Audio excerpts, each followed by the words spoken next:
But that's a very interesting question because nimekuwa nikiona online what was happening I think nimekuwa na pose kama 3 or 4 weeks ago we had a very in-depth analysis on so many things that is in kwa life yake, na there are things ni kama alikuwa anajua zinaweza kuja happen because after our conversation understand he knows there are things which zinaweza happen.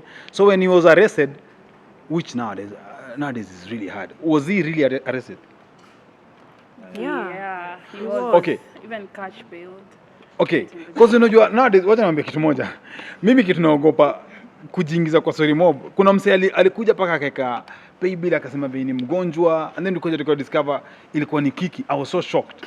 So siku hizi paka I think nimezeeka sana ama I don't know what happens, because there are some people who do things but time unaanza kufollow up unapata ni msee anataka kutoa ngoma ama ni msee anataka tu kutrend ama so before you involve yourself you have to take time. So if you guys have confirmed that ilikuwa ni true, then it's quite unfortunate. And alikuwa arrested because of what?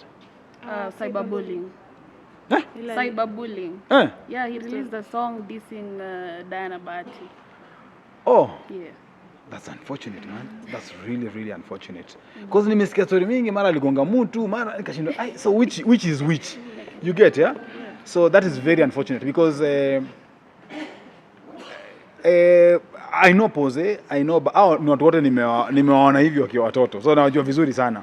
And I will say it's quite unfortunate because tukishafika hapo, I think tunafaa ku reach a point whereby watu wa industry, there are things maybe you can just sit down and earn them out.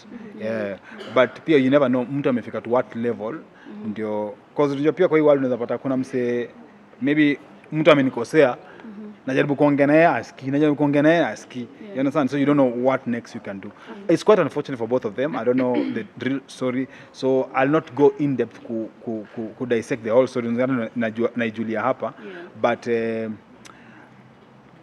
I always believe Willypaul is one of the most talented Kenyan artists we have.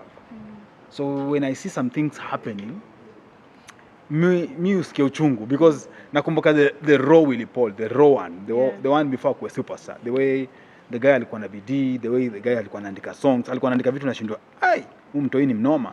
And apart from that, he's a holistic artist. You know, there are very few artists who can dance, choreograph, sing, perform, have an image.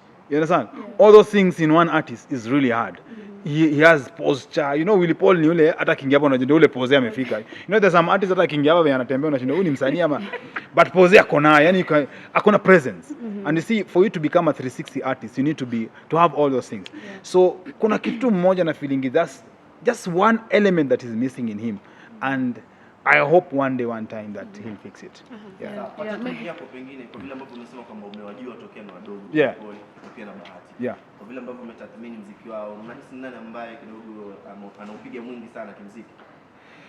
You know, music is very interesting, Sometimes muziki ikwangi the most talented ndio upenya. Sometimes inakuanga because when nimesema Willypaul is the most talented artist, one of the most talented artists in this country. And mtu mwingine akitaka kunipinga niambie ni mgani mwingine, anasema Pose is one of those guys mimi najua he'll perform, he'll sing, he'll dance, akona presence. Unajua vitu zenye ni ngumu sana upate in one person. Baha has one thing we call business acumen. Unaelewa? You know, in life you have to overcompensate in something. If you're missing something, there's a way you need to compensate with something else. Unaweza kuwa hauna kama mimi sahi hapa. I remember the enzi zetu watu walikuwa wananicompare na Jimmy Gate. But Jimmy Gate has vocal prowess that means he's a hit. I can't sing like Jimmy Gate to that level. So watu walikuwa wanacompare na shindwa, mimi Jimmy Gate anaweza cheza piano, acheze guitar, anaimbe. Mimi naweza cheza tu vuvuzela bro. Sasa if you compare me with Jimmy Gate at that time, ilikuwa inanishangaza sana because I knew that I don't have the same vocal prowess, but I can overcompensate by the virtue that I lack something in that end and do something else. So mimi naye nilikuwa na the same thing. I had the business acumen. I knew how to talk to corporates, I knew how to approach corporates, and I knew how to advance my skills that you can't depend only on the industry, but you can extend it to the corporate world and even to the government. That's why ukiangalia vizuri vitu zangu zinakuanga more, I deal more with corporate and government in so many of the things that I do. Yeah. So the Owen, just to finish up, yeah. Maybe what word of advice would you give Willypaul following his controversies that have been following him? And other than that, maybe apart from Malaika project, what other projects are you working on? For Pose, I think as a brother, you know Musema, before uanze kuongea kwa kamera juu ya watu na hujaongea na yeye, you're not being a good brother. Pose, I've sat down with him. He can come and attest. I was doing a project at his studio. We had a conversation, a very long conversation, me, him, and Teddy B. And I spoke to him. Ile unajua unaongea na mtu one on one, heart to heart, ile unamwambia the reality of life. I spoke to him, and it was very candid conversation. And even after I watched video atajua what I mean. I spoke to him and I gave him advice. And ile unajua ile advice, the things that you've gone through and you've seen and you think you can give your younger brother. I talked to him as a younger brother, and we had a very candid conversation. And then moving forward, as you speak right now, coming to your second question, Malaika Disability is a very big entity.